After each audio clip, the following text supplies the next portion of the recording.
আজ শেয়ার করব পাট শাকের একদমই সহজ, সরল ও সাধারণ কিন্তু অসাধারণ সুস্বাদু একটি রেসিপি।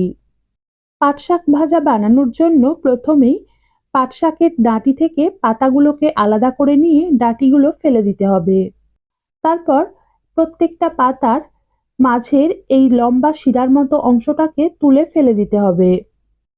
এরপর শাকগুলোকে একটু ছোট টুকরো করে কুচিয়ে একটা কড়ার মধ্যে ঢেলে পরিমাণ মতো নুন মিশিয়ে শাক থেকে বেরোনো জলীয় ভাব বা ময়েশ্চারটা শুকিয়ে আসা পর্যন্ত রান্না করে নেব।